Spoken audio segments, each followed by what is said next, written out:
Trump is sending Texas National Guard to Illinois on purpose. Second Civil War just began, if you didn't hear. Greg Abbott, governor of Texas, and Trump both agreed to send hundreds of National Guardsmen from Texas into Illinois because Illinois isn't doing too great. And Trump and Abbott completely disregarded Illinois' governor, J.B. Pritzker, his wishes, saying, I don't want this. I don't need it. I am a state. I can govern myself. That's how it's supposed to be.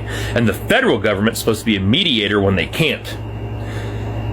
The federal government has a huge hand. And right now that hand is reaching across state lines and quite literally picking up troops and weapons and setting them in another state just to see what happens.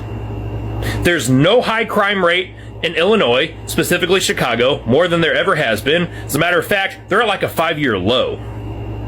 Coincidentally, so is DC. They're at a 30-year low, yet troops were still deployed. The same thing's about to happen in Portland, Oregon. But the thing about Portland, Oregon is they have slightly different laws up there because states have different laws. That's why we are here. We're a united states, but with different beliefs and laws. And when we can't agree, the federal government is supposed to mediate, not take over and dictate. But in Oregon, what's going to happen, I guarantee, is they're not going to pull troops outside of that state to deploy into that state. It's going to be Oregon National Guardsmen that are overseas getting pulled back home. And they will be the ones deployed in that state. And again, this is the federal government just reaching, picking, poking, just to see what happens, just to see what they can get away with. This civil war is going to escalate within the next week and a half. I guarantee it. And you had no clue until just now.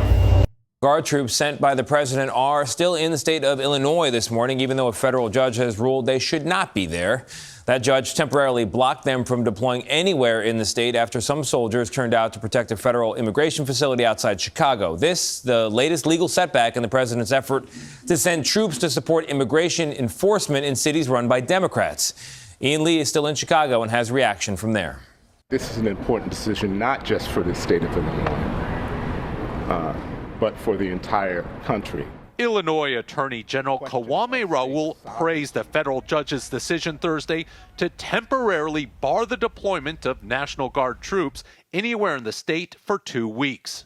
While sweeping immigration raids in the Chicago metro have sparked tense protests, rise off our streets now! In a hearing Thursday, the judge says there was not credible evidence the federal government has been unable to enforce the law without the Guard's help. The decision came after soldiers, including roughly 200 Texas Guard members, had already arrived in the area and were seen patrolling the federal ICE facility in the suburb of Broadview.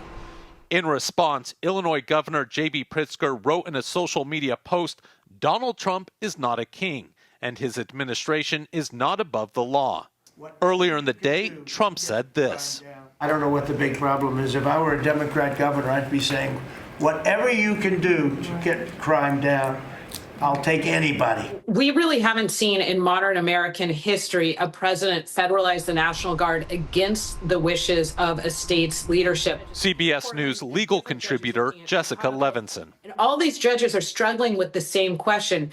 Do the facts give rise to triggering the president's authority? We're figuring out, in part because we just haven't had cases that ask this question before, and in part because the facts on the ground are different in each city.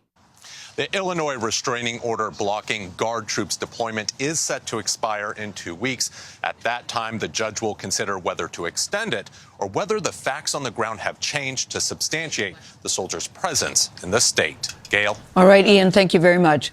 Well, when it comes to shrill political invective, the fur has been flying in all directions here this week.